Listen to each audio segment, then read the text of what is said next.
Today, we are diving deep into something I think is truly transformative.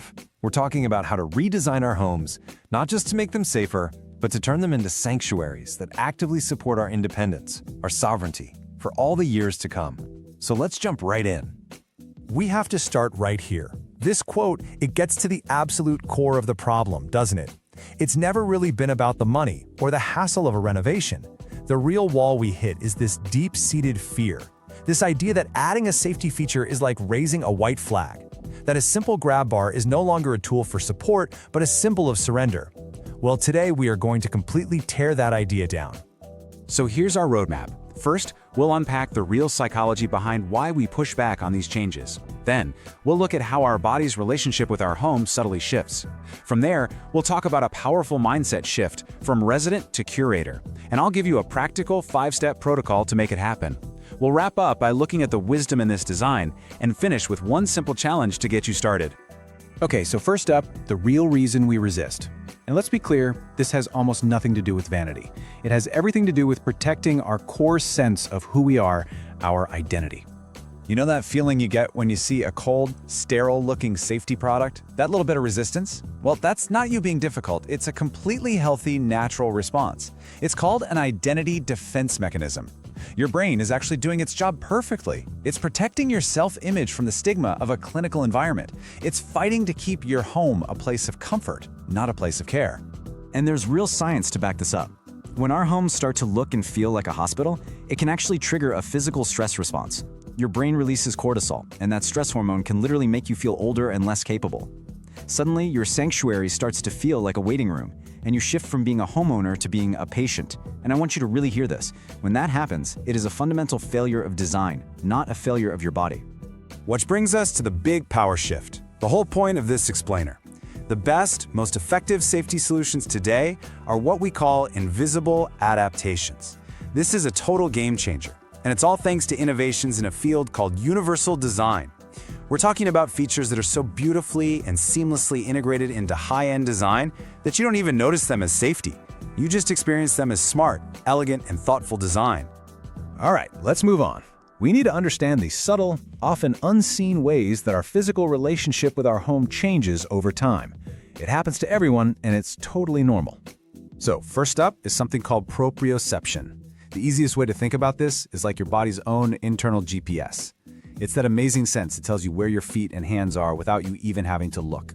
Now, as we live longer, that internal GPS naturally recalibrates a little. It's a tiny shift, but in a house that wasn't designed for it, that familiar hallway or that simple turn can suddenly feel just a little less certain.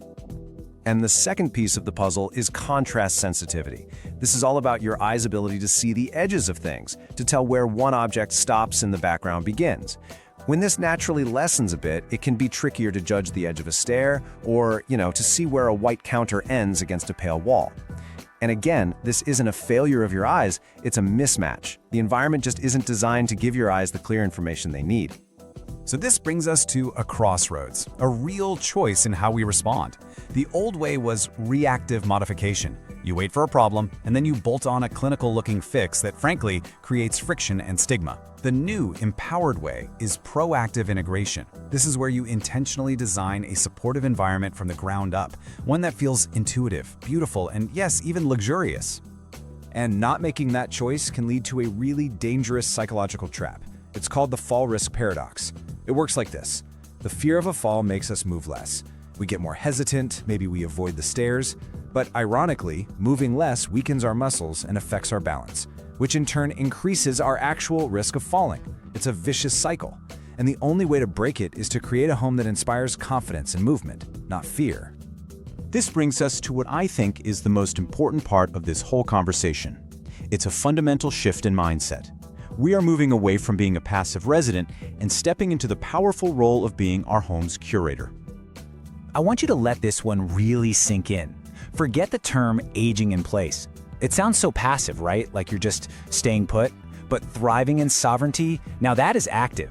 That's about command, it's about control, and it's about flourishing in a space that you have intentionally designed to serve you. It's a declaration of independence. You are the chief curator of your environment. Think about it. You've spent an entire lifetime curating your career, your friendships, your experiences.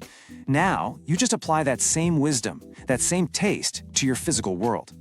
You are in charge of making it not just beautiful, but brilliantly functional for the amazing life you want to lead. Okay, so let's get practical. How do we actually do this? We're going to walk through something called the Invisible Support Protocol. And I want you to stop thinking of this as senior proofing. Think of these as high-performance upgrades for a high-performance life.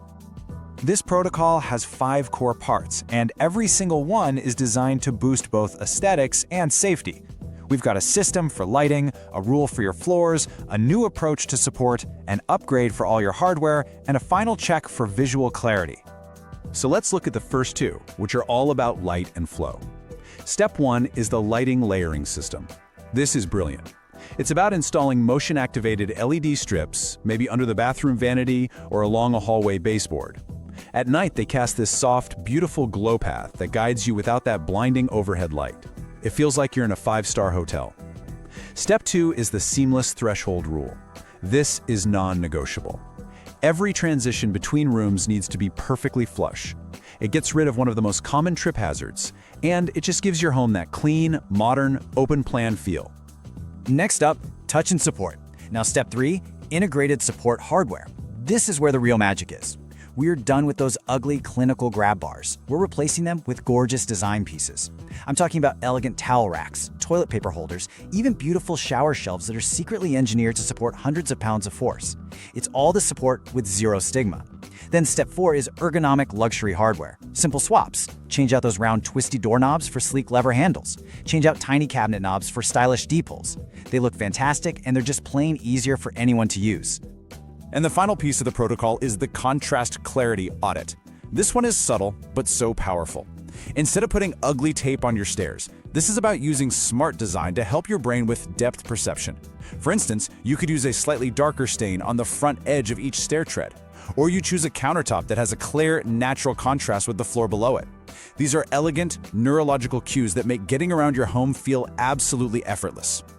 So let's pull back for a second and look at the big picture. When you start to implement these strategies, you're not just making a few home improvements, you are engaging in an act of profound strategic wisdom. You're securing your perimeter for the long game. And if you're wondering what the real-world payoff is, well, it's huge. This isn't just about feeling better in your home. The research is clear. People who proactively create these invisible support homes can stay independent for nearly a full decade longer than those who don't. Think about that. That's 10 more years of freedom, of agency, of living life completely on your own terms. I really want you to remember this. You are a master of adaptation. You have successfully adapted to countless changes throughout your life, in your work, and in the world around you. This is absolutely no different. This isn't about admitting decline. It's about updating the operating system of your physical world to match the level of your wisdom and your experience. So, to wrap things up, let's make this real. Let's move from theory into action. I'm going to leave you with one simple, empowering challenge to get you started on this journey right now. Here it is. Sometime in the next day or so, I want you to walk through your home and find just one friction point. What's a friction point? It could be a corner that's always a little too dark, a rug that always bunches up, or maybe one spot in the shower that just feels a little slippery underfoot. Just find one thing. And then your mission is to find one elegant, invisible solution to solve it this month. Because that is what this is all about.